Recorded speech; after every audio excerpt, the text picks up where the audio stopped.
बिरहा कैसे देखलू जान हमरा छोड़ के। अरे कहाँ से हुनर लैलू हो दिलवा तोड़ के। अरे कहाँ से हुनर लैलू हो अरे दिलवा तोड़ के। कहाँ से हुनर लैलू हो दिलवा तोड़ के।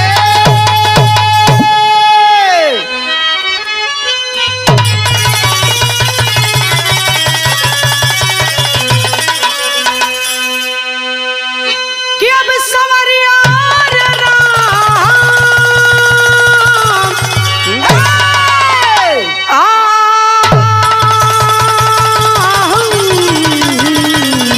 हो राम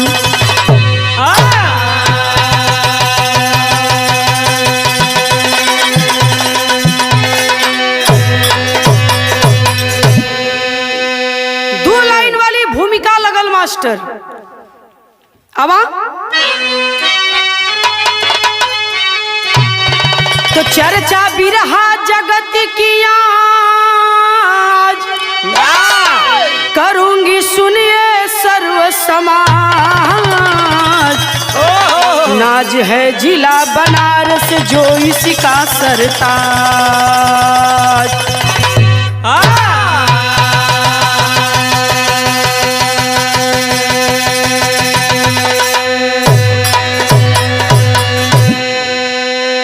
चर्चा बिरहा जगत की आज करूंगी सुनिए सर्व समाज। नाज है जिला बनारस जो इसका सरताज।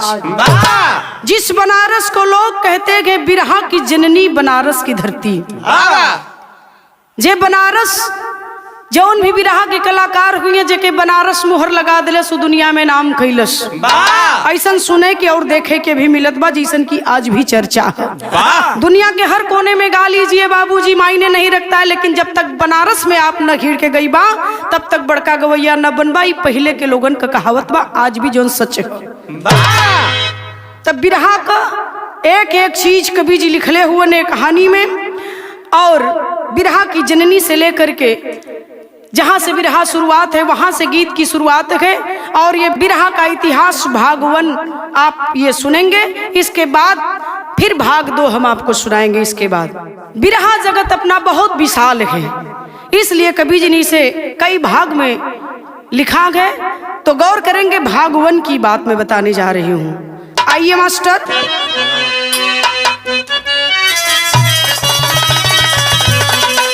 कि मेरे खून दिल की मेहंदी, अरे मेरे खून दिल की मेहंदी हाथों में ना लगाना। मेरे खून दिल की मेहंदी हाथों में ना लगाना। मेरे खून दिल की मेहंदी हाथों में ना लगाना। मेरे खून दिल की मेहंदी, मेरे खून दिल की मेहंदी हाथों में ना लगाना। निकले मेरा जनाजा, निकले मेरा जनाजा, तुम आंसू ना बहाना। निकले मेरा जनाजा, तुम आंसू ना बहाना।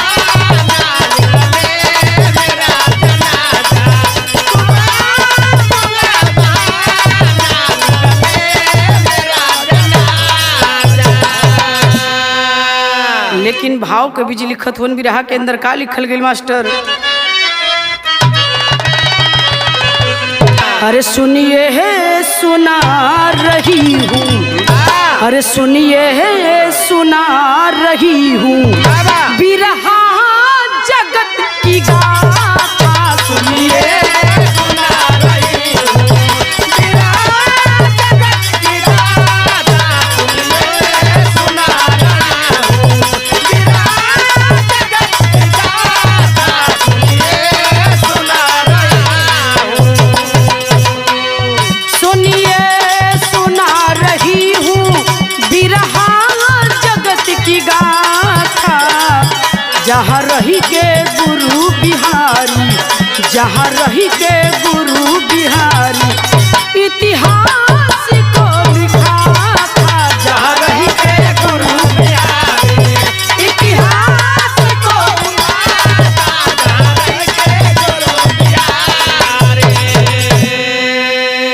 सुनिए सुना रही हूँ बिरहा जगत की गाथा, जहाँ रही के गुरु बिहारी इतिहास को लिखा था। यही बिरहा जगत का बात, इतिहास यही रह करके गुरु बिहारी ने इतिहास को रचा और रच के चले गए दुनिया छोड़ करके। बनारस की धरती से बहुत बड़ी बिरहा की फुलवारी, बिरहा की बगिया को लगाए गुरु बिहारी और लगा करके चले गए बाबूजी।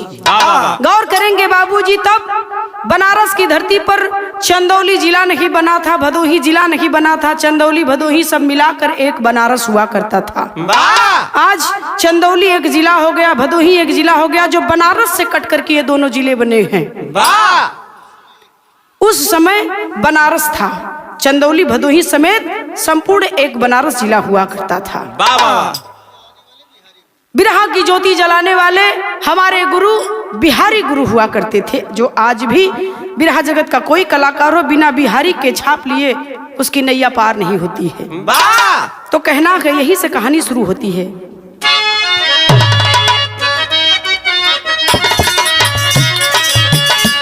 स्वामी जी के शिष्य अपने गुरु बिहारी, चेला थे उनके 8 जो सींचे फुलवारी। स्वामी जी के 8 शिष्य हुआ करते थे और उन 8 शिष्यों में कौन कौन थे? रमन, गणेश, पत्तू, सरजू और अंबिका। शिव बच्चन, मल्लाह, अकलू और मुसई बिंद का।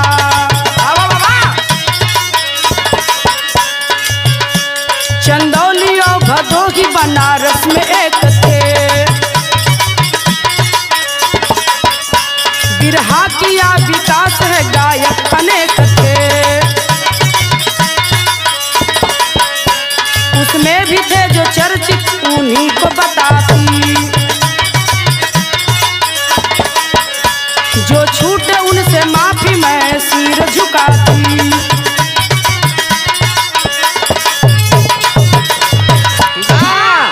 गौर करेंगे बाबूजी, पहले में आप लोगन के बतौली है गढ़वा घाट आश्रम के स्वामी जी के शिष्य थे अपने बिरहा जगत के गुरु बिहारी जी। और गुरु बिहारी के 8 शिष्य हुआ करते थे। 8 शिष्यों में कौन कौन था? गणेश गुरु, रमन गुरु, पत्तू गुरु, सरजू गुरु, अंबिका महाराज, शिवचंद मल्लाह, अकलू भगत, मुसई बिंद। ये 8 शिष्य गुरु बिहारी जी के थे बाबूजी। इन्हीं से बिरहा जगत का अखाड़ा चला है। स्वामी जी ने अपने 8 शिष्यों से कहा कि अब आप अपना अपना कार्यभार देखें और अपने बिरहा को आगे बढ़ाएं, यही हमारी इच्छा है। बनारस के चारों दिशा में बिरहा की डंका बजनी चाहिए।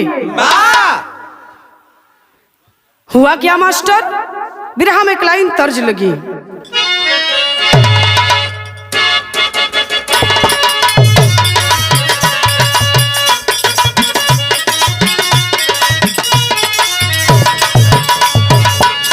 यह गीत बा तरे नरियरवा के बारी, तरे नरियरवा के बारी, ऊपर श्याम के नहल लगाएगा। तरे नरियरवा के बारी, ऊपर श्याम के नहल लगाएगा। तरे नरियरवा के बारी, ऊपर श्याम के नहल लगाएगा। गुरु जी के कहले का देरी रहल बाबूजी। इधर शिष्य लोग परिणाम देवे शुरू कर दहलन। पहला परिणाम आयल है कहां से? आवा पजर है पड़ाव के भुजवा,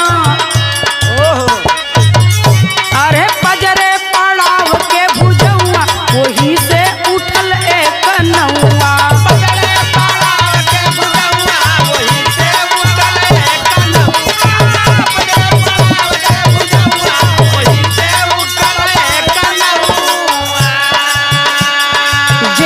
दीवाना भय नर और नारी। जेकर दीवाना भय नर और नारी, जेकर दीवाना भय नर और नारी। अरे नमवा खेलावन तो है सब पुजारी। नमवा खेलावन तो है सब पुजारी, नमवा खेलावन तो है सब पुजारी। चर्चा शहर औरी गौवा, अरे चर्चा शहर औरी गौवा, वही से उठल एक नौवा। चर्चा शहर एक गौवा, वही से उठल एक नौवा। चर्चा शहर एक गौवा, वही से उठल एक नौवा। पड़ाव के पजरे एक ठे भुजहुआ गांव, वाह वही जकन से एक नाम उठल जेकर नाम रहल खेलावन। वाह लेकिन सब उन्हें पुजारी कहे, अब पुजारी के नाम से वो मशहूर भइला बिरहा में। बाबा गुरु गणेश के अखाड़े से पूरे बिरहा जगत में धूम मच गई बाबूजी। कुछ है दिन बीतल है, तब तक उत्तर दिशा से का भैल मास्टर, वाह तर्ज बदल गई।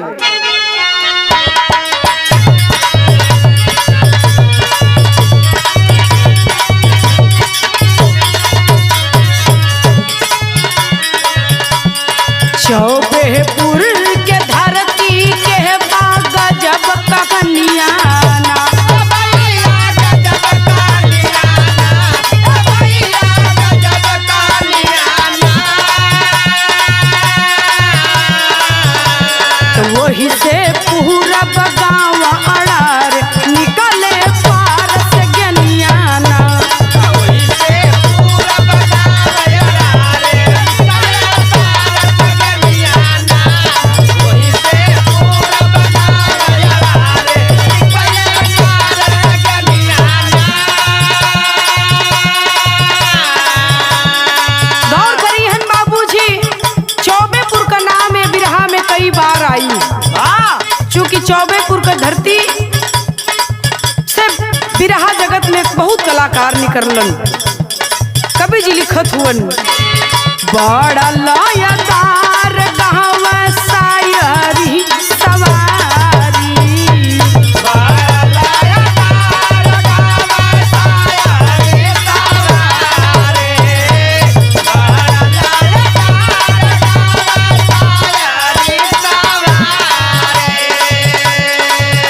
बनी गईल जोड़ी भैया पारस पुजारी।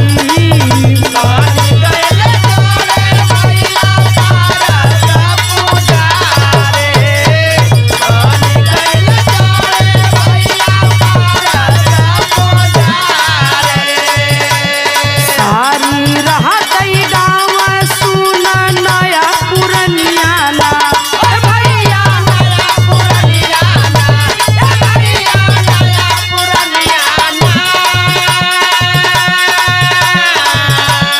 गायक हीरा लाल भी अइल भैया ओही जुनियाना।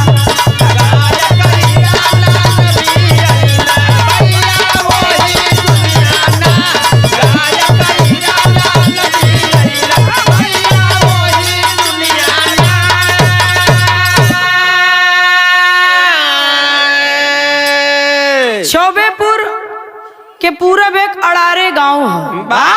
वही अड़ारे गांव से निकललन पारस उस्ताद, एक नंबर का शायरी बाज गवैया रहलन। वहर पुजारी से यार पारस उस्ताद से जोड़ी बन गई बिरहा में। पारस पुजारी, जहां देखा पारस पुजारी का जोड़ी बन गई। तब तक एक नाम और बिरहा में भूचाल मचा देता है। जैसा नाम था वैसा इनका काम था। कौन नहीं जानता हीरालाल उस्ताद को, जिन्हें सरकार ने पद्म श्री का पुरस्कार दिया। कहना है मास्टर, तर्ज बदल गई कवन।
बाबूजी खादी का धोती कुर्ता गांधी टोपी जब हीरा उस्ताद लगाए के मार्केट में बिरहा जगत के अइलन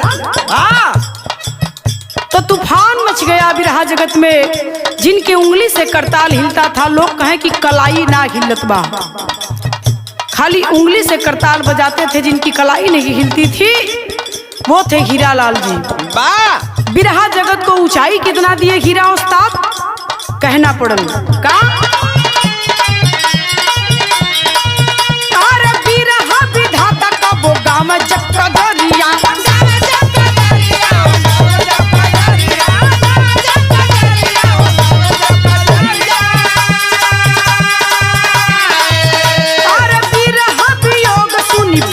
नजरिया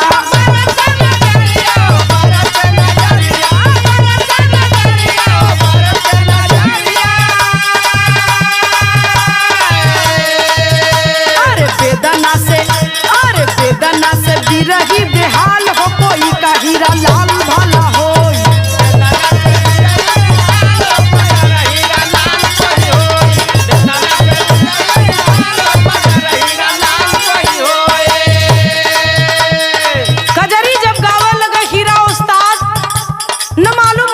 कहां से आवाज निकले लोग कजरी कहन करे दीवाना हो गई। बिरहा के साथ साथ बहुत अच्छी कजरी गावे। बिरहा जगत को ऊंचाई कितना दिए हीरा उस्ताद, कहना है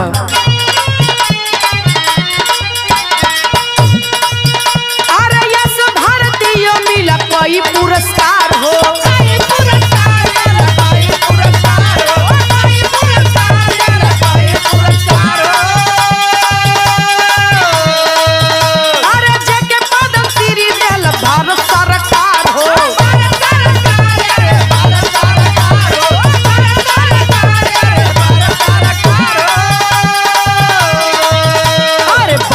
रिकॉर्ड बेमिसाल हो कोई का हीरा लाल भला हो।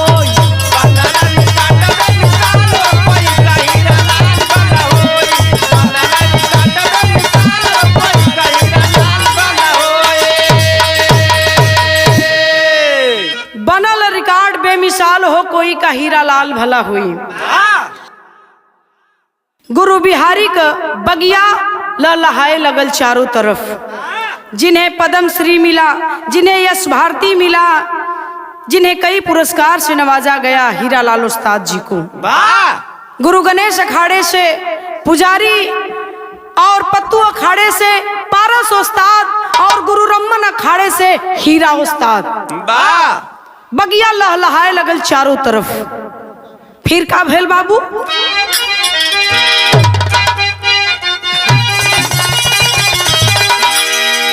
अरे रोई मरब ए राजा, अरे डूबी मरब ए राजा, जई बाजो पूर्व के दशमा।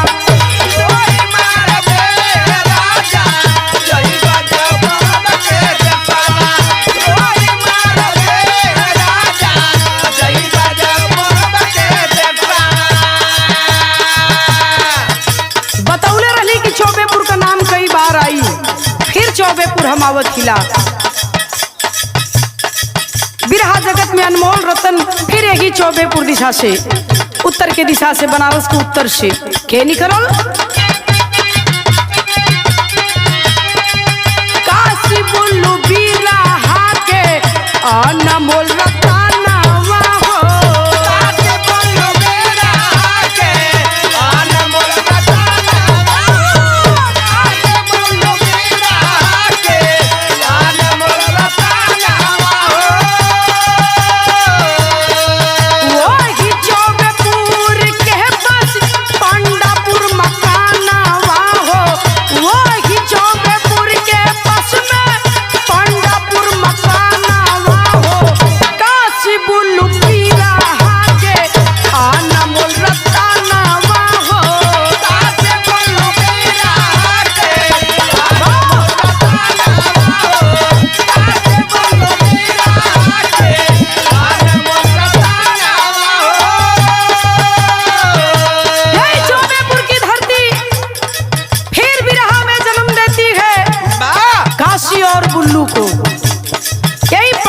ससुर अनमोल रतन बिरहा में फिर अइलन। कहना पड़ल मास्टर का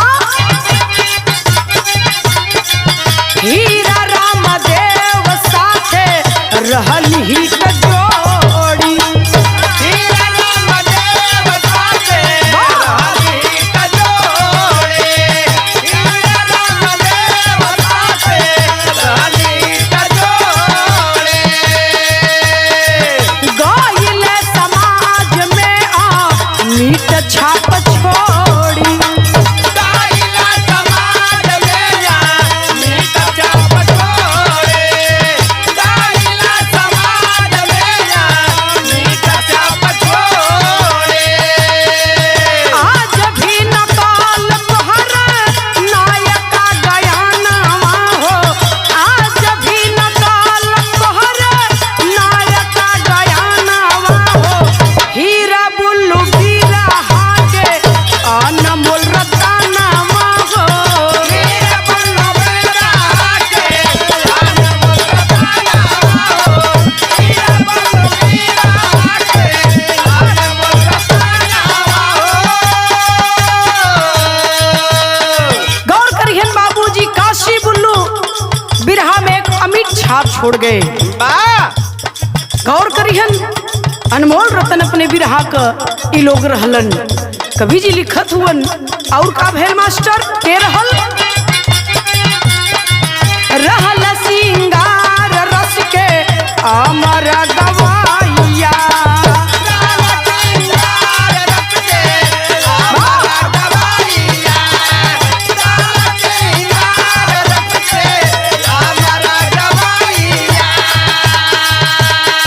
सुघर मनोहर उनकरी सुघर मनोहर उनकरी कर कविताइया।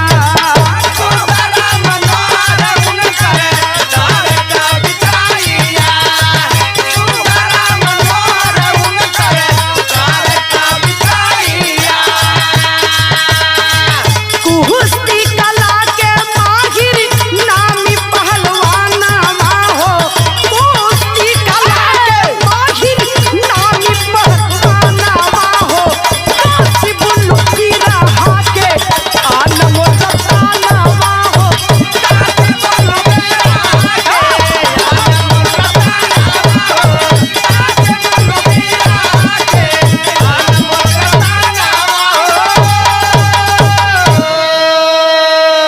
लोग कहे कि सिंगार रस का गवैया रलन बुल्लू उस्ताद। गजब गावे बाबू।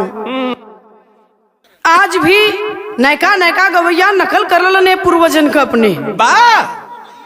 काशी बुल्लू जी तो नहीं रहे, लेकिन मनोहर गुरु काशी उस्ताद का भाई आज भी कविताई करलन। बिरहा जगत के कलाकार जेकर लिखल गावल एक अच्छे पहलवान है। फिर का भैल अपने बिरहा में का तर्ज बा मास्टर।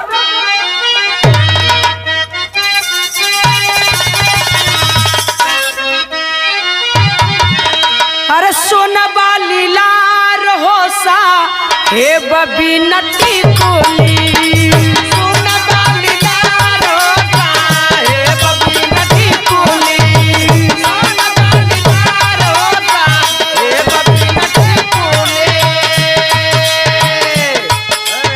भाव लगल लेकिन आवा भाई ले कमाल हो। भाई ले कमाल होई रामदेव के राज में। भाई ले कमाल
भी है। वाह गजब का अंदाज रहे, खुटियौता का धोती उठाए, मालूम पड़े कि हरदम आवाज गरमैले है, जब चाहे जहां से कन्नदे मार दे। वाह सबसे बड़ा गुण किसी के पास नहीं हुआ बाबूजी, जो स्वर्गीय राम दोस्ताद के पास रहल। वाह कवन गुण रहल मास्टर?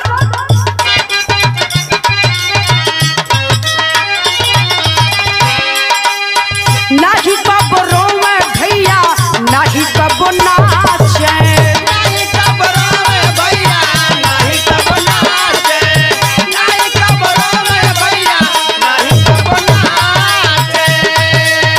बिरहा विधा के लेके चौकी पे खाचे, बिरहा विधा के लेके चौकी पे खाचे, बिरहा विधा के लेके चौकी पे खाचे। पीरा रस के बांध गईले, पीरा रस के बांध गईले, ओ नहीं के ताज होई रामदेव के राज में, पहिला कमाल होई रामदेव के राज में, बाईला कमाल होगी रामदेव के राज में, बाईला कमाल होगी रामदेव के राज में, बाईला कमाल होगी रामदेव के राज में। आजकल का गवैया चौकी पे जब ले नाचत ना हुआ उनकर कले पूरी ना होत है, जब तक रोवत ना हुआ उनकर गाना पूरा ना होत है। लेकिन रामदेव उस्ताद न कबो नचने और न कबो रोने। वाह नाचने के लिए जहां तक नाच की बात आती है तो हमारे जितने वरिष्ठ कलाकार थे कभी नहीं नाचे हैं, लेकिन आज की विधा कुछ उल्टी सीधी हो चुकी है बाबूजी। लेकिन और कहना है कवि जी आगे लिखत हुए, एक गुण बहुत बढ़िया उनके लगे रहल, सामने वाला गवैया जब बढ़िया गाय दे, आजकल का गवैया तो जर बुतात हुआ, लेकिन हमार गुरु विश्वनाथ गुरु बतावलन, गुरु जी बतावत रहलन कि जब रामदेव भैया से बिरहा हो, कौनो गवैयन का बिरहा जब सामने वाला बढ़िया गाय दे तो धोती है खुटियावत का उठाए, अब हमारे गुस्सा में मालूम पड़े कि एकदम अंगार बरसत है। वाह देख कर बात कहें, तारीफ करें कि लड़ने वाला काबिल हो, लड़ने का मजा तब आता है तब गावें, तपाक बरसे, अपने प्रतिद्वंदी की अपने मुख से सराहना करते थे। आजकल के गवैयन में वो हिम्मत हौसला ना की तारीफ कर दे। वाह कहें लड़ने वाला काबिल हो, लड़ने का मजा तब आता है। ए भैया ये गुण खाली उनके अंदर है और कोई के अंदर ना है। ऐसे थे हमारे रामदेव गुरु जी, आज तो वो नहीं रहे, उन्हीं के बेटे पप्पू लाल जी बहुत बढ़िया गावत रहलन, जो कि आज दुनिया में नहीं रहे, जिनके साथ कई बार मंच शेयर करने का मुझे अवसर मिला, लेकिन आज भी उनके ज्येष्ठ बेटे शारदा यादव गाते हैं। आगे का भैल बिरहा जगत में मास्टर, वही समय तर्ज बदल गई मास्टर।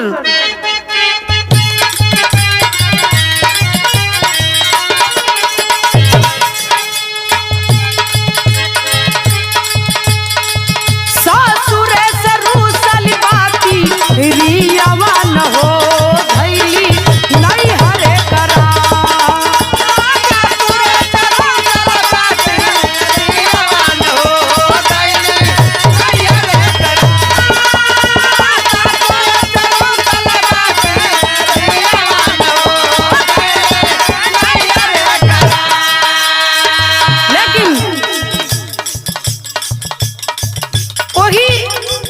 कुछ और बिरहा में सुरमानी करलन के रहल मास्टर।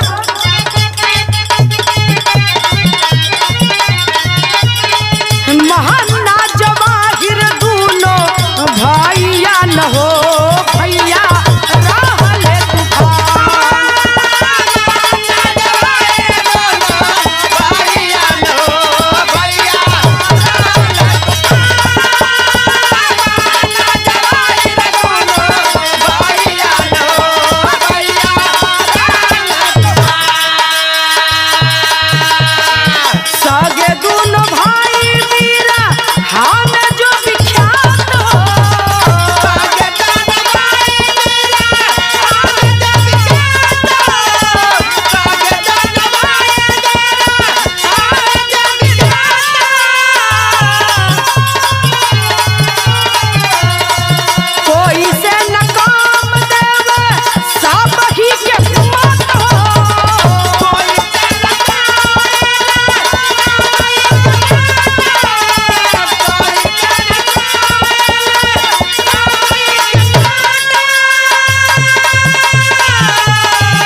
सगे भाई थे, दोनों लोगों की चर्चा हुई और आज भी है।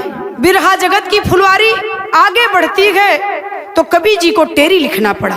क्या लिखे हैं? अरे बिरहा में सूरज चांद निकले, अरे भैया बिरहा में सूरज चांद निकले, दीपक विश्वनाथ इन देवताओं के बाद, अरे हो बाद, अरे हो बाद।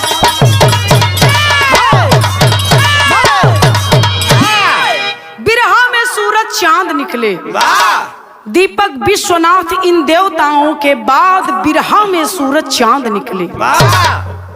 उसके बाद आगमन हुआ बिरहा जगत में हमारे गुरु आदरणीय विश्वनाथ यादव जी का, वाह वाह वाह, और गुरु दीपक सिंह जी का बिरहा में आगमन होता है। ये लोग भी बिरहा में सुपरहिट हुए। गौर करिहन कवि जी लिखत हुअन, का लिखल गई तनियावा?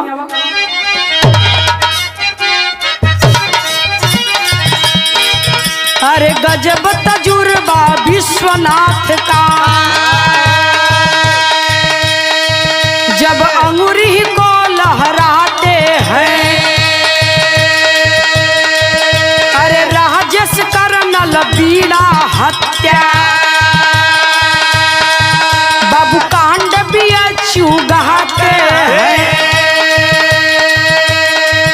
अरे गुरु चेला बैजू गोपाल, अरे भाई का त्याग गिनाते हैं, अरे मुन्ना कहा कर जब रुकते थे, मुन्ना कहा कर जब रुकते, श्रोता आस बहाते हैं, श्रोता आस बहाते थे, अरे श्रोता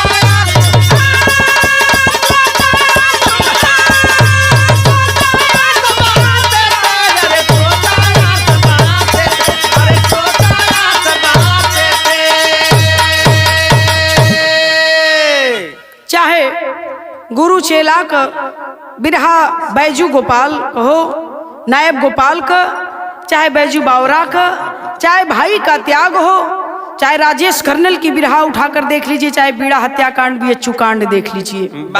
तमाम ऐसी न जाने कितनी बिरहा हमारे गुरु जी की आप लोगों ने सुना होगा। बाबूजी जब अंगुरी उनकर हिले लगे तो आदमी का मूड़ी डोले लगे।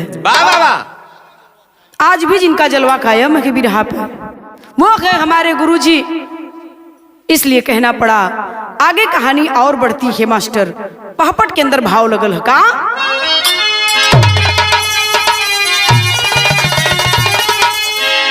तो दीपक सिंह का, अरे दीपक सिंह का जलवा अलग निराला जनता जाने ले, ठलुआ वाला गाना नहीं भुलाला जनता जाने ले।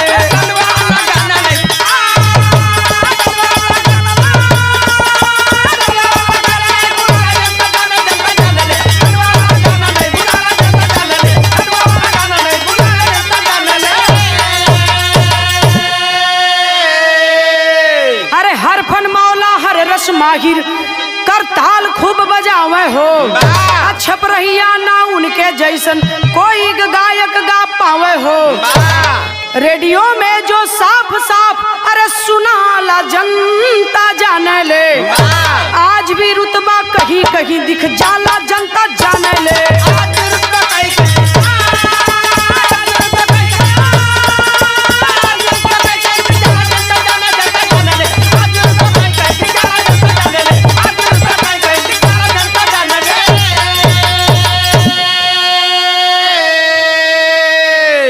आज भी गुरु दीपक सिंह जी का ठलुआ वाला गाना लोगन के जबानी पर हरफन मौला हरफन माहिर छपरहिया का इतना बढ़िया उनकर अंदाज, रेडियो के कलाकार, रेडियो में जिनका छपरहिया का कोई जवाब नहीं था बाबूजी, आज भी गाते हैं। आगे कहानी बढ़ती है, आल्हा में लगी लाइन मास्टर और क्या आयल।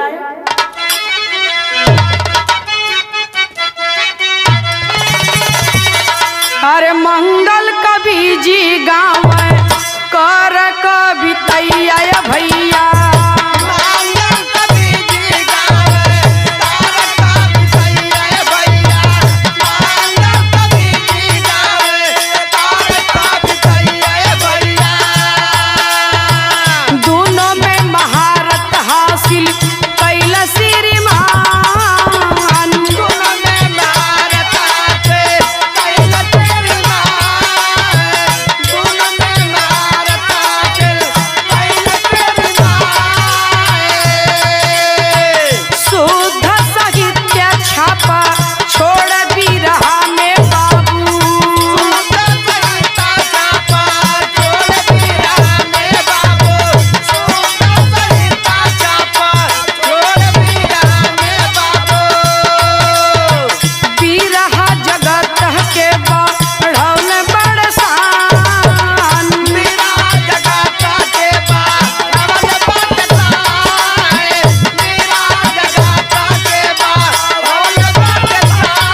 गौर करेंगे बाबूजी, मंगल कवि जी का आगमन हुआ, जो कि बहुत अच्छे राइटर थे बिरहा के, लिख करके गीत दिया करते थे हीरा उस्ताद जी को, जिनकी गीत हीरा उस्ताद जी गाते थे। हमारे अखाड़े के लगभग सारे लोग उनकी लिखी गीत को गाते हैं। बाद में कवि से ये गायक हुए और आज भी गाते हैं। शुद्ध साहित्यिक गीत आप इनके मुंह से सुनेंगे, बहुत बढ़िया स्वर लय ताल के साथ साहित्यिक ढंग से अपने गीत को प्रस्तुत कर देना जिनकी अच्छी कलाकारी है, इनकी माहिरी है। उसके बाद कौन नहीं जानता चौबेपुर की धरती से दुर्जन उस्ताद जी को, जो कि रोते हुए लोगों को मिनटों सेकेंडों नहीं लगता है हंसाने का काम करते, जिन्हें हास्य रस का कलाकार कहा जाता है। और अपने नहीं हंसेंगे और आप हंसते हंसते लोटपोट हो जाएंगे। वो हैं हमारे दुर्जन उस्ताद जी चौबेपुर से। वाह! हमारा बिरहा जगत विकास करता है और आगे बढ़ता है। क्या हुआ मास्टर साहब? खड़ी की आखिरी लाइन है।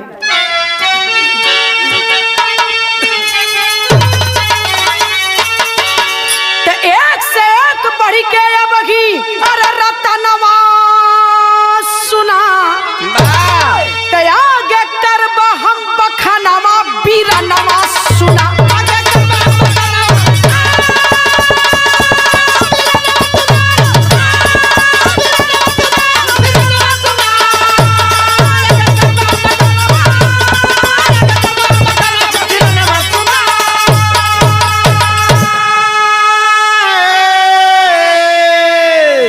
तब बनारस से शुरू कैली, अरे भैया बनारस से शुरू कैली और जिला बाकी हो। बिरहा समाज के छुटल बा कई झांकी हो।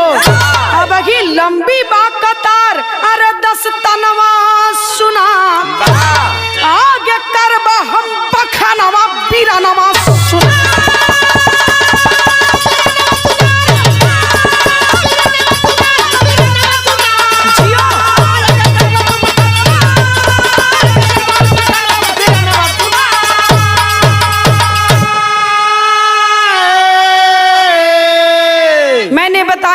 भाग 1 है।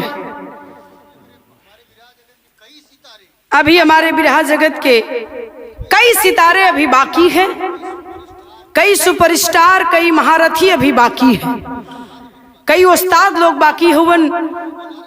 अभी ये बनारस से हमने शुरू किया है। अगले भाग में ये कहानी और आगे बढ़ेगी और लोगों का नाम आएगा और जिला तक ये नाम जाएगा। प्रयास यही है कि हमारे बिरहा का कोई कलाकार ना बचे। आशा है हमें कि हमारी कहानी आप लोगों को पसंद आएगी, तो आप लोग चैनल को जरूर सब्सक्राइब करिएगा। सियाराम कवि म्यूजिक पर आप इस गीत को सुनेंगे। खानदान का परिचय। गुरु बिहारी गुरु रमन श्यामा भी इसी चमन में, हीरा सीताराम भरत जी विश्वनाथ के मन में, बिरहा में सूरज चांद निकला, नीतू सिया राम की जनता से फरियाद, बिरहा में सूरज चांद निकला।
हाँ दोस्तों, हम गायिका नीतू राज अपने सब भोजपुरी भैया लोगन के पांव छू के दिल से बहुत बहुत प्रणाम करता नहीं।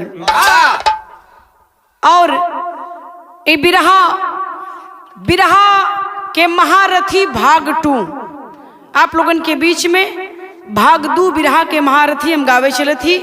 भाग 1 में आप लोगों ने सुना होगा, जिसमें 3 जिला के महारथी कलाकारों की महारत को बताया गया, बनारस, चंदौली और भदोही।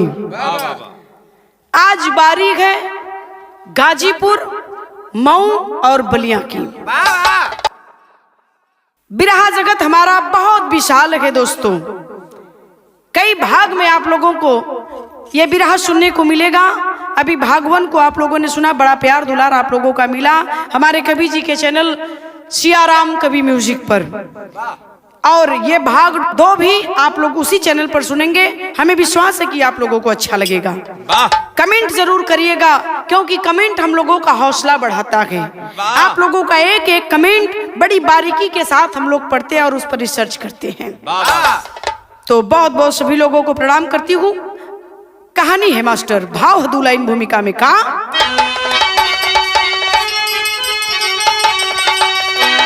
तो बिरहा जगत में है मशहूर, बलिया, मऊ और गाजीपुर, पैदा कोहिनूर यहाँ कितने हुए महान।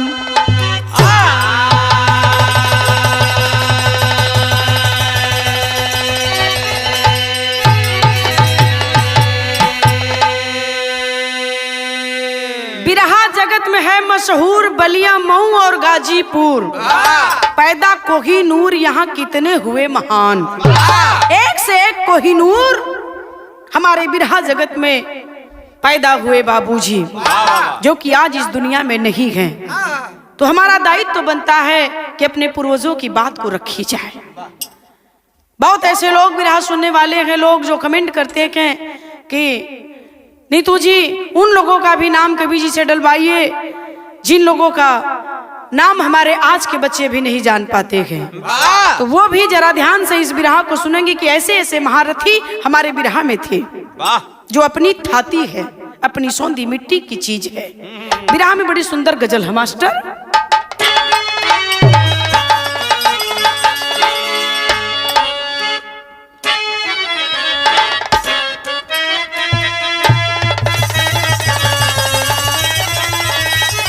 यह गजल बा कि आसमां से उतारा गया है,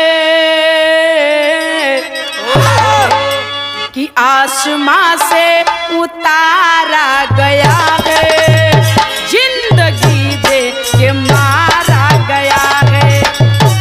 आसमां से उतारा गया है, जिंदगी दे के मारा गया है।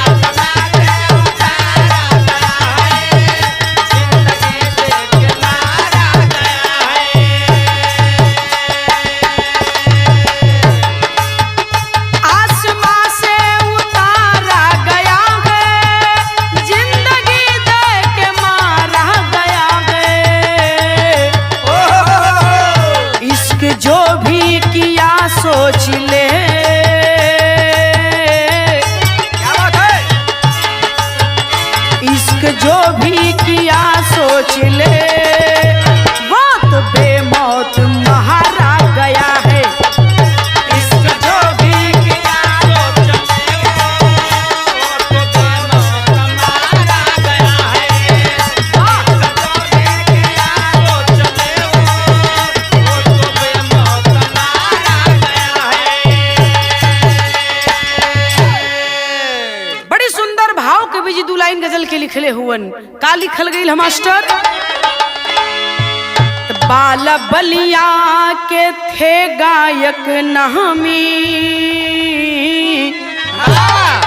तो बाल बलिया के गायक थे नामी, गा के लोगों का सम्मान पाते।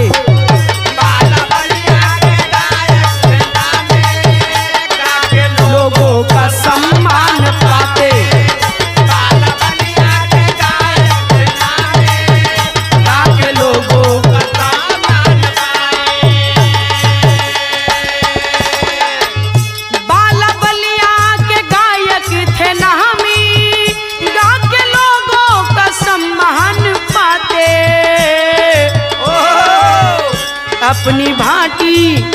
अपनी माटी की बिरहा विधा को, अपनी माटी की बिरहा विधा को शिष्य को भी सिखाते गवाते। अपनी माटी की बिरहा विधा को शिष्य को गाते गवाते।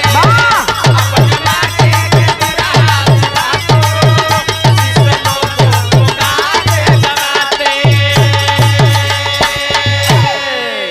बलिया के बड़े अच्छे कलाकार महारथियों में जिनका नाम था, जिन्हें महारत हासिल था बिरहा का, वो हमारे बलिया जनपद के बाला गुरुजी, जिनका बिरहा में बड़ा जलवा था, जिन्हें बिरहा का महारत हासिल था। कैसे? हमारी कहानी यहीं से शुरू होती है। नज़म का लाइन लगी मास्टर।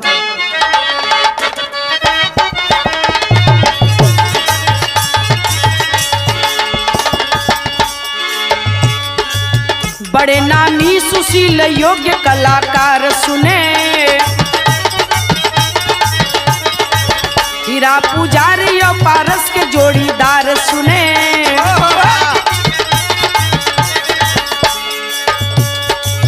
बड़ी चर्चा थी हरिश्चंद्र वाले गाने की, गारंटी पक्की रहती लोगों को रुलाने की। आज भी मिल जाते गाते हुए कहीं न कहीं, उन्हीं के शिष्य परशुराम काशीनाथ सही। तनी बात के आप लोग समझ ले बल्जा बाबूजी, चूंकि ये बिरहा अमिट बा, ये आजकल का कहानी ना है कि आज नया निकल काल पुरान हो गल दूसर फिर सुन लेवल जाइए।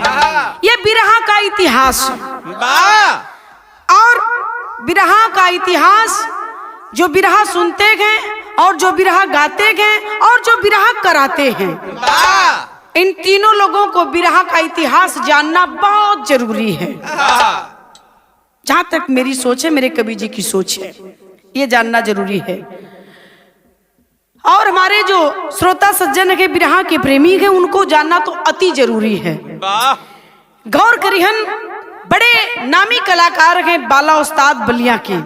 कौन नहीं जानता बाला उस्ताद को, जो बलिया के हैं, बलिया के बाला। तो और हमारे हीरा उस्ताद, पुजारी उस्ताद और पारस उस्ताद जी के जोड़ीदार बाला गुरुजी।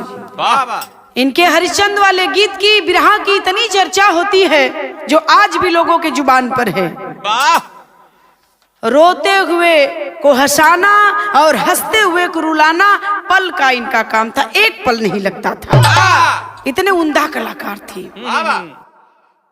और इन्हीं के शिष्य हैं उस्ताद हमारे, जो आज दुनिया में नहीं हैं, परशुराम गुरुजी। और उन्हीं के शिष्य हैं काशीनाथ यादव एमएलसी साहब। ये लोग उन्हीं के शिष्य हैं।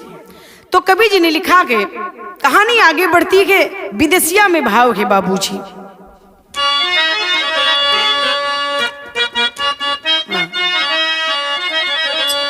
और कौन थे महारथियों में, गौर करेंगे। कवि जी ने लिखा है,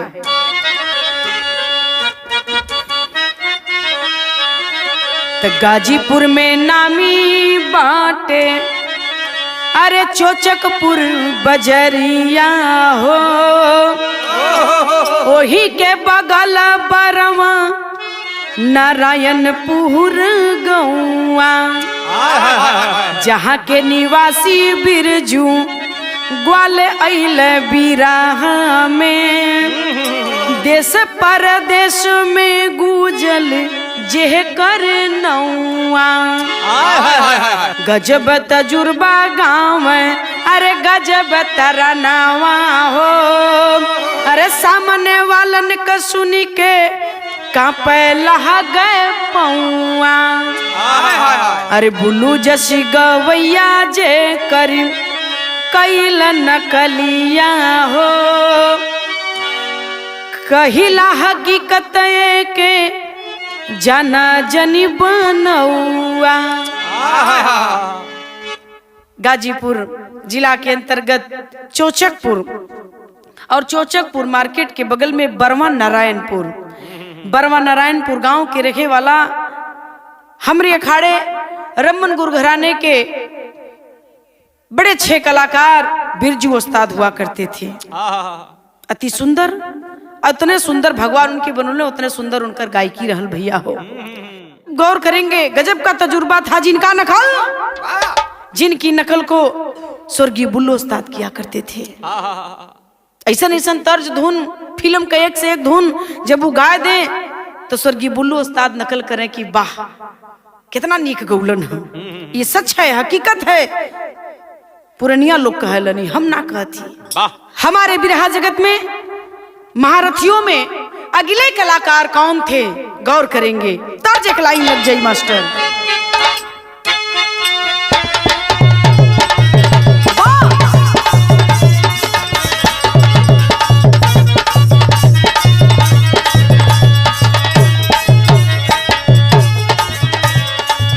गौर करिहन, ई तरज भी उहे गाँव है। का गाँव है मास्टर? अरे हम हई मजनू का यार, प्यार सिकलाई ए गोरी। हम हई मजनू का यार, प्यार सिकलाई ए गोरी। हम हई मजनू का यार, प्यार सिकलाई ए गोरी। लेकिन अरे बिरहा में गजब बकार यार, शिव मुहूर्त लैला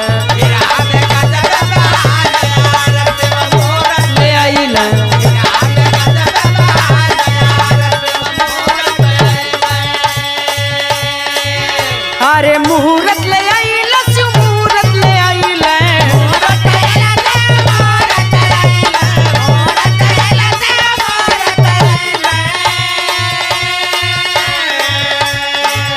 अरे कोई कना वैसन बाजार यार, शिव मुहूर्त ले आइला। शिव मुहूर्त ले आइला।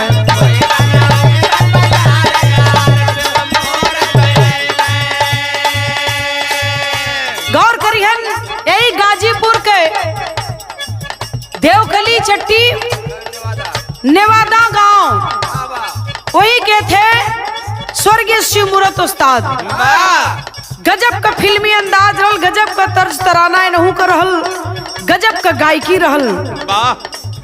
और गौर करिहन, गजब का अंदाज था। कवि जी ने लिखा है, क्या लिखे हैं?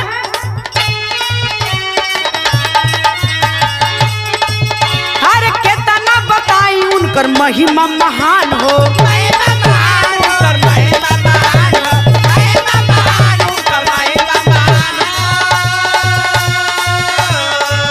अरे फिल्म वाले धुन का रह सुल्तान हो।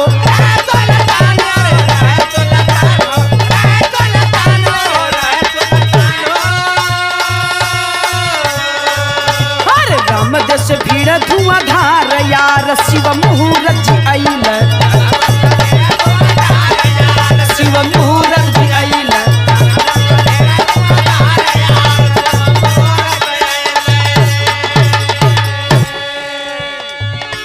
जैसे बाला उस्ताद से, बिरजू उस्ताद से टक्कर हो,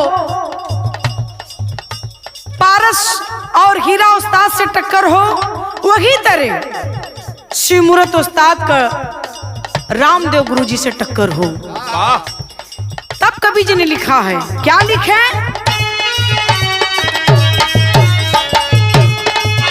अरे नया या पुरान सबसे गवला खच के।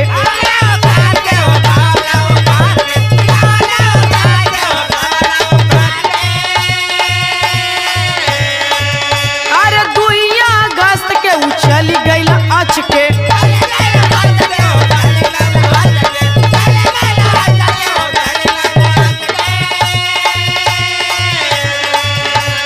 बेटा राहुल गायक हो नकार यार, शिव मुहूर्त जी आइल।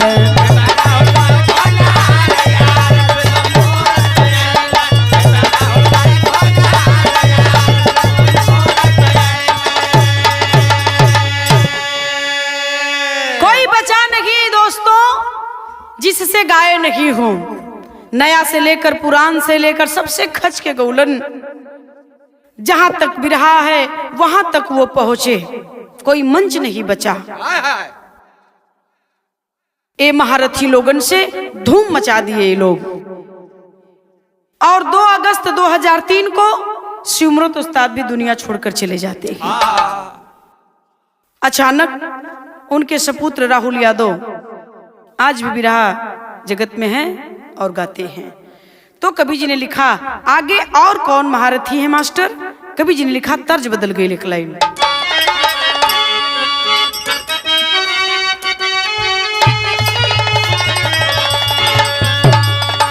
त कहवा के खाया रे चुनावा, अरे कहवा का पान कहवा कटी कोली,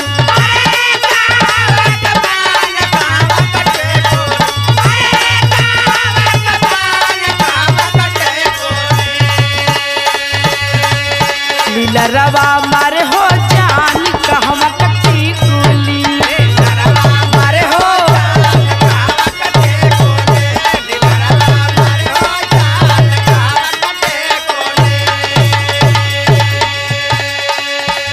लेकिन भाव कवि जी लिखत हुन का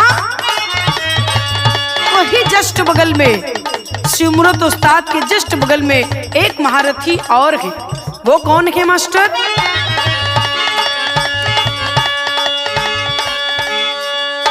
तो उनके है बगल के रहले, तो उनके है बगालिए के रहला बेमिसाल मुस्तफा गया नावा, अरे राज मिसाल मुस्तफा गया नावा, अरे राज मिसाल मुस्तफा गया नावा।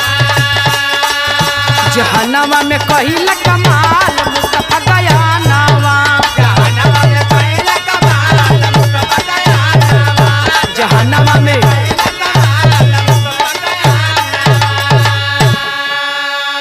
अरे गाँव रंग बिल जब कांडऊ जमाई के,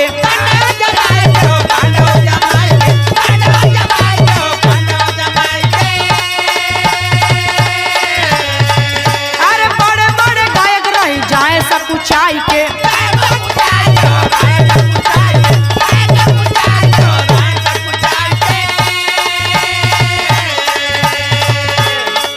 गजब है तजुर्बा उन करी गजब के ताल मुस्तफा गया नावा, गजब के ताल मुस्तफा गया नावा, अरे गजब के ताल मुस्तफा गया नावा। जहन्नम में कइला कमाल मुस्तफा गया नावा, जहन्नम में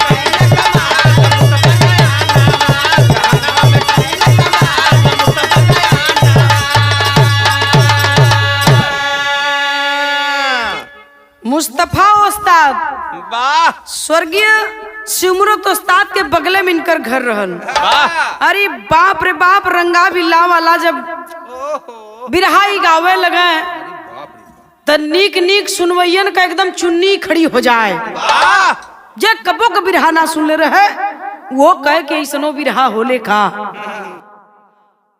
बिरहा जगत का दोस्तों कारवां आगे बढ़ता है। एक लाइन तर्ज बदल गई। अगले महारथी कौन थे मास्टर?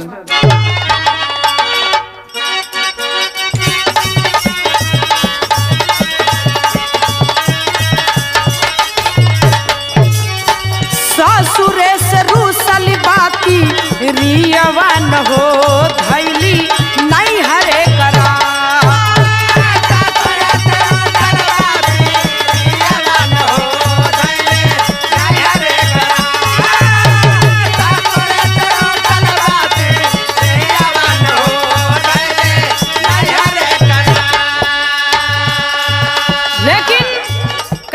कवि जी लिखत हुअन का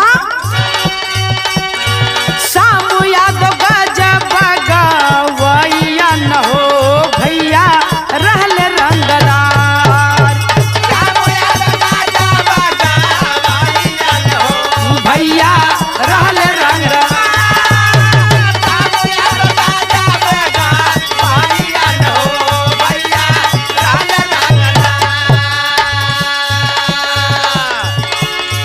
मऊ वाले सवरू मास्टर विपिन बिहारी।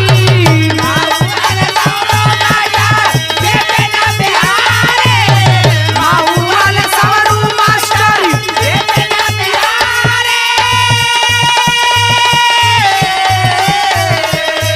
बेचन राज भार जी के नाम भैल भारी।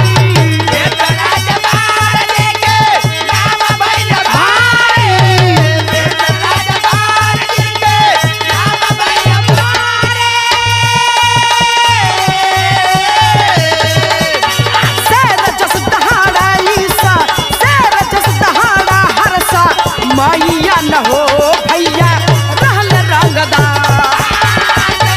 दहाड़ा हरसा मैया न हो भैया।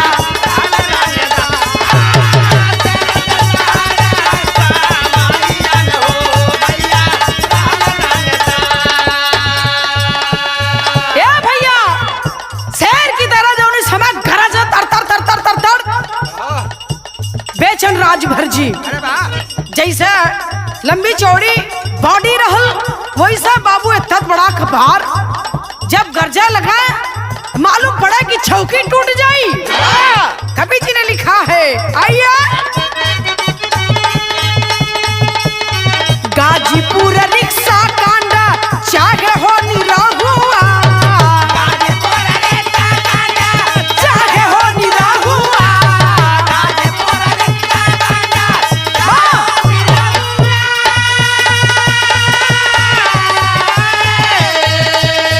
केतना बताई बाटे, केतना बताई बाटे हजारों हो नौआ।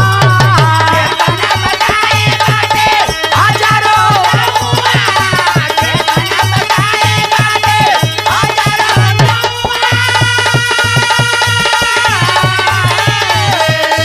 कैसे बाज जे कर हर जा कहिया न हो भैया रहल रंगदार। कैसे बाज जे कर हर जा कहिया न हो बाबू रहल रंगदार।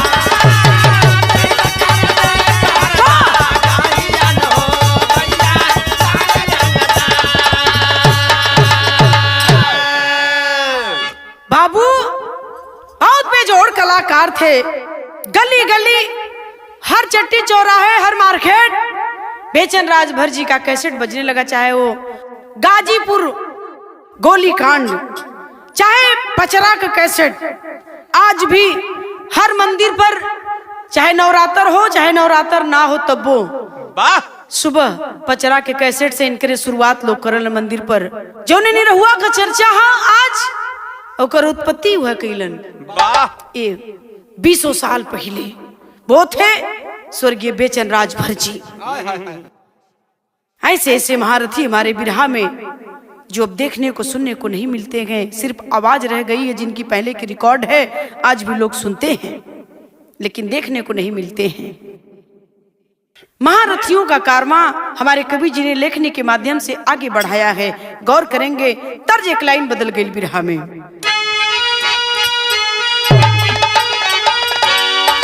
सोन कैला राजा,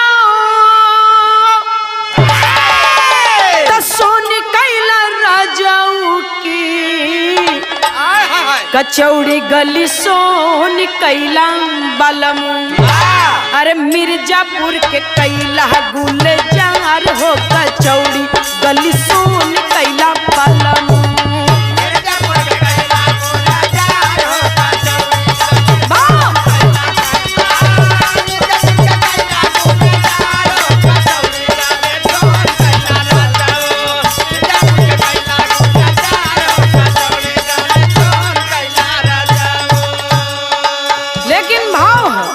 कवि जी लिखत हुवन का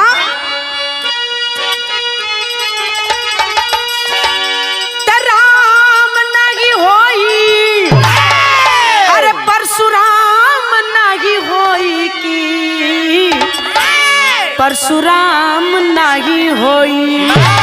अरे तर्ज जो निकाले हैं तमाम होगी, कोई परशुराम नहीं होई। तमाम हो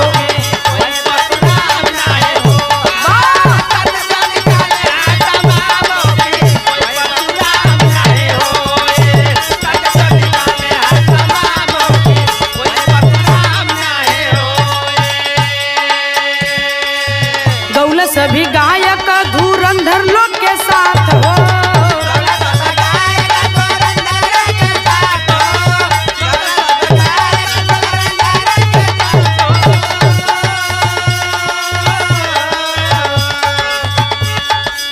जोड़ीदार पक्का उनकरी, अरे जोड़ीदार पक्का उनकरी, अरे रहल विश्वनाथ हो की कोई परशुराम नहीं होई। बनल बा नजीर उनकर काम हो की कोई परशुराम नहीं होई।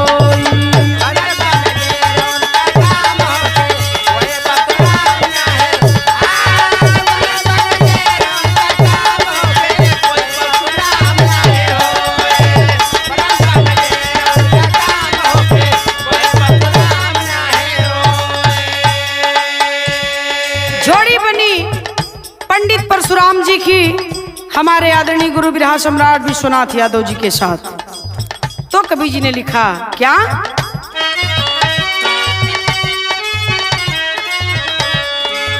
गायक कवि साथे साथे शिक्षा के प्रहरी।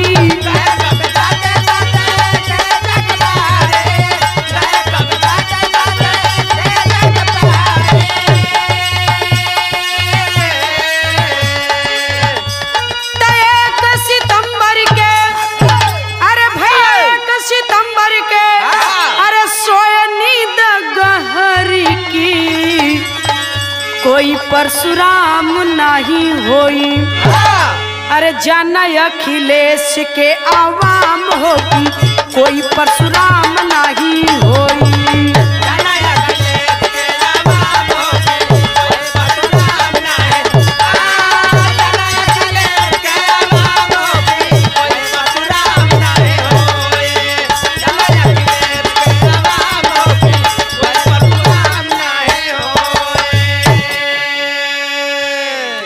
कोई परशुराम नहीं होई, जाना अखिलेश के आवाम हो कोई परशुराम नहीं हुई। उन्हीं के सपुत्र अखिलेश यादव जी जो बिरहा जगत में उस कारवा को आगे बढ़ा रहे हैं। तो कवि जी ने लिखा गए तर्ज बदल गई। और कौन महारथी है बिरहा के मास्टर?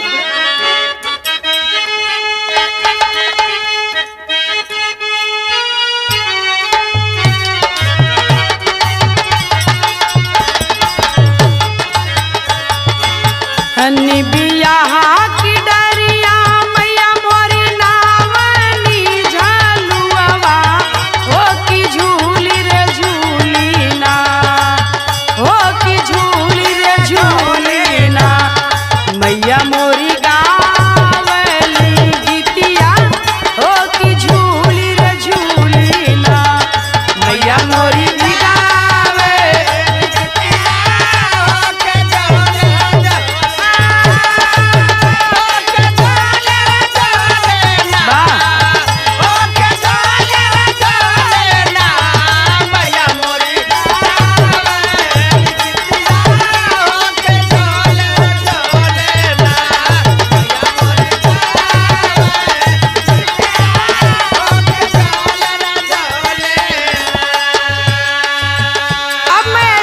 का नाम लेने जा रही हूं जिनको जो बिरहा के साथ साथ राजनीति के भी गुरु कहे जाते हैं। कहना है कौन है? काशीनाथ आरक्षण के गवल रगल गनवा हो जगनवा जाने ना, हो जगनवा जाने ना, जे कर सब ही कर बखनवा हो जगनवा जाने ना, हो जगनवा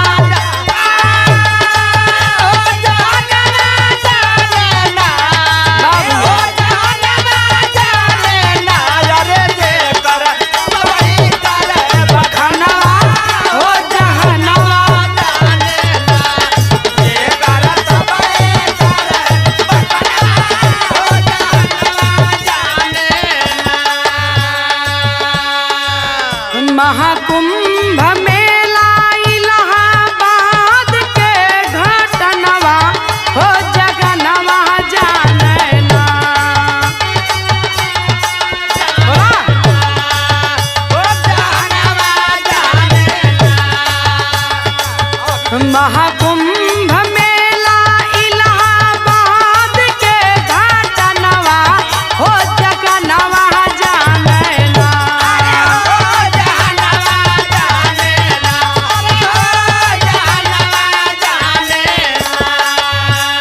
रहल MLC बहुत दिनवा हो जगनवा जानेला। बहुत दिनवा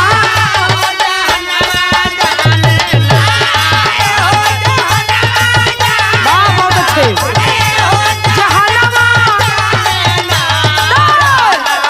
MLC बहुत दिनवा हो जगनवा जानेला।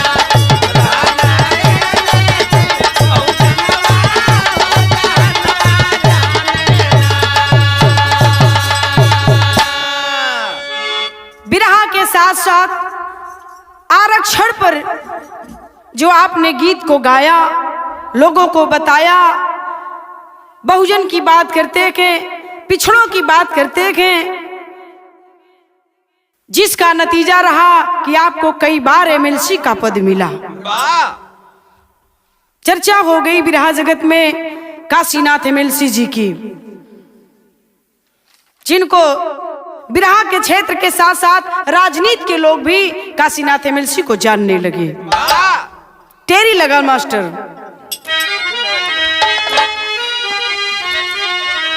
अरे बिरहा में सूरज चांद निकले, अरे बिरहा में सूरज चांद निकले, विजयी ओम प्रकाश इन सुरमाओं के बाद।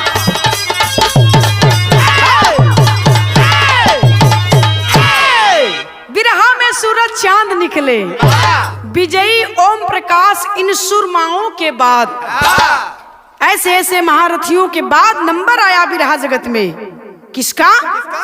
विजयलाल यादव जी का और ओम प्रकाश यादव जी का, जिनको आप लोगों ने खूब सराहा, खूब प्यार दिया और खूब आप लोगों ने पसंद किया। इस जोड़ी को भी, ये जोड़ी भी बिरहा जगत की सुपरहिट हुई। कैसे हैं ओम प्रकाश जी?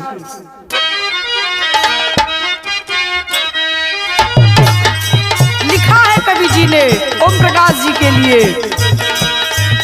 अरे परशुराम के शिष्य सुघर,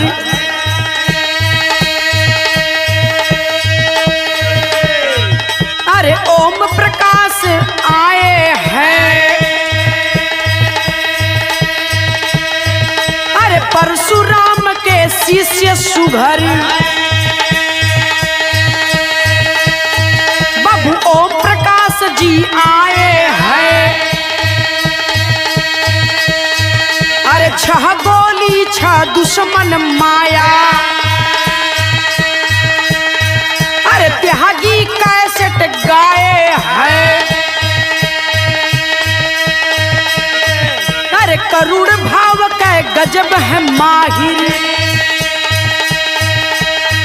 अरे जन जन में जो छाए हैं। अरे जोड़ीदार बने विजय लाल जी, जोड़ीदार बने विजय लाल, हर श्रोता हृदय समाए हैं।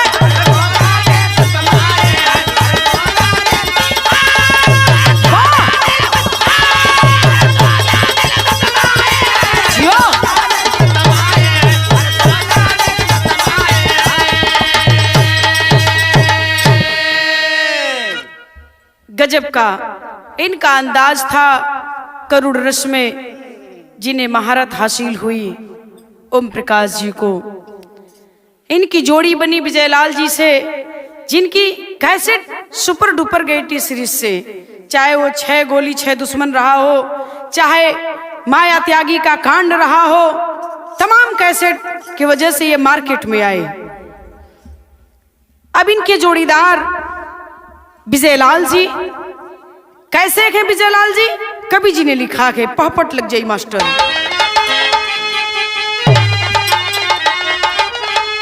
अरे विजयलाल जी बिरहा के गजब गवैया दुनिया जाने ले। अरे हर फन मौला सब ही करे बड़ैया दुनिया जाने ले।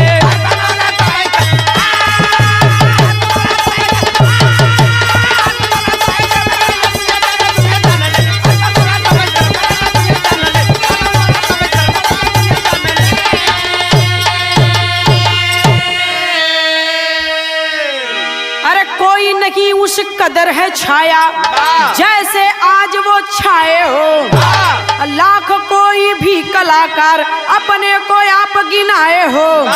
स्वयं साथ में जकर सारद अरे मैया दुनिया जान ले। औन कर मुरीद हमहू बाड़ी भैया दुनिया जान ले।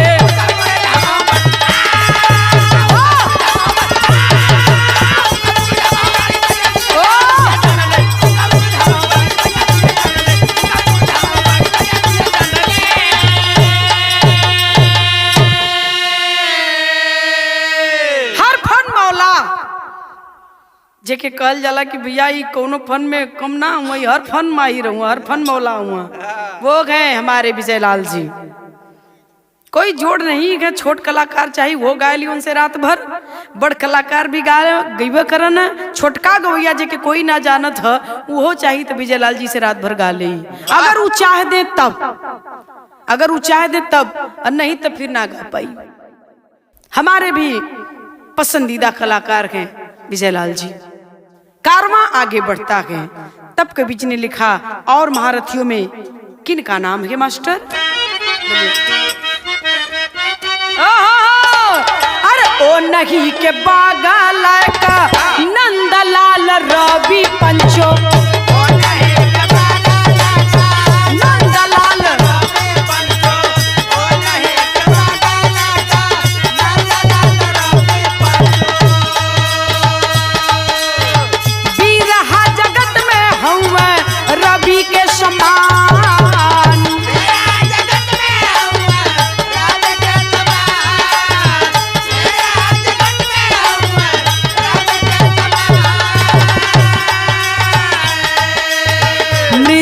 सुशील बाटे गजब कलैया भैया।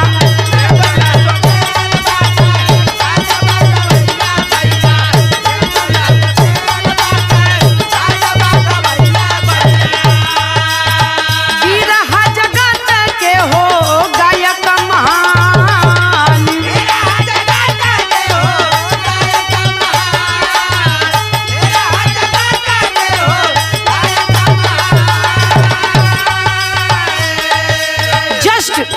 विजय लाल जी के टड़वा मऊधिया के बगल के नंदलाल रवि जी वही अखाड़ा अच्छे कलाकार हैं।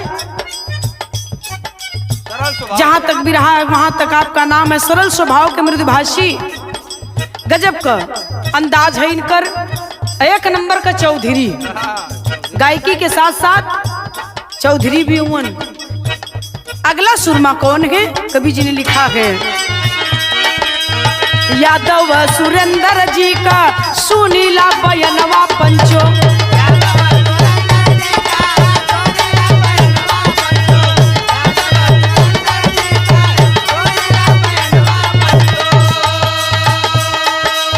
सबसे अलग जेकर बाट पहचान।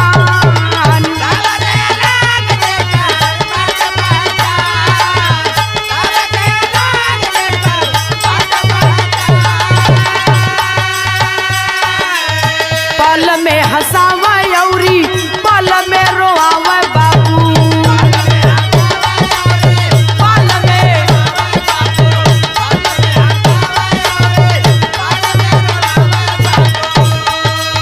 नाची नाची गजब सुनाव दस्तान।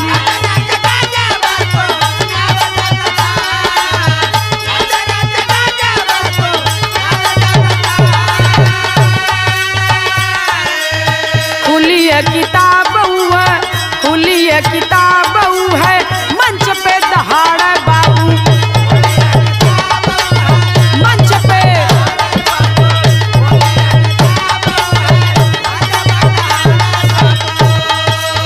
सपा के सिपाही औरी गांव के प्रधान।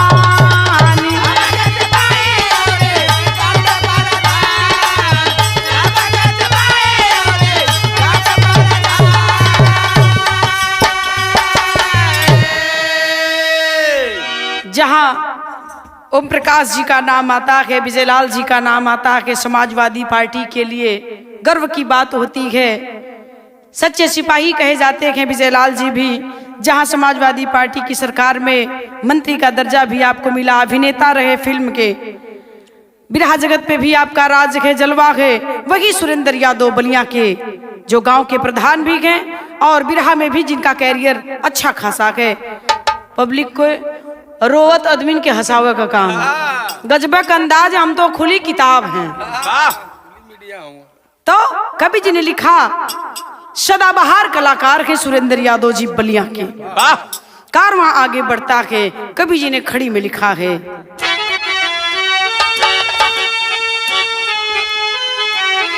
राम आशीष पासवान जी के अरे बयानवा सुना, बाबा चंद किशोर पांडे जी का गनवा सुना।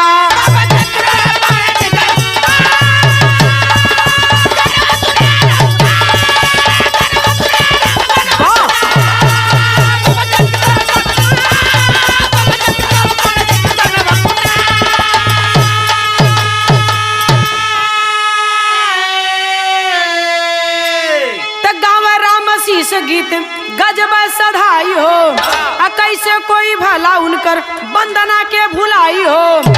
त रची रची स्वर में अरे छोड़ा न तरनवा सुना, बाबा चंद किशोर पांडे जी का गनवा सुना।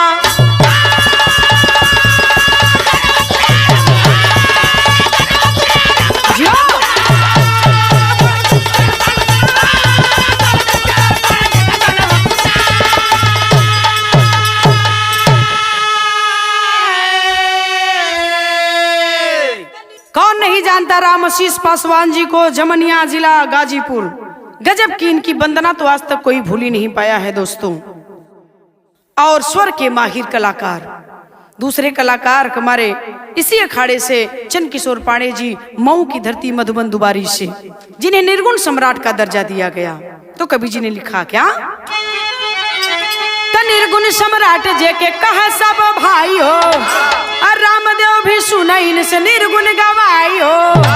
सिया राम विश्वनाथ के अरे पंचो समनवा सुना, बाबा चंद किशोर पांडे जी का गनवा सुना।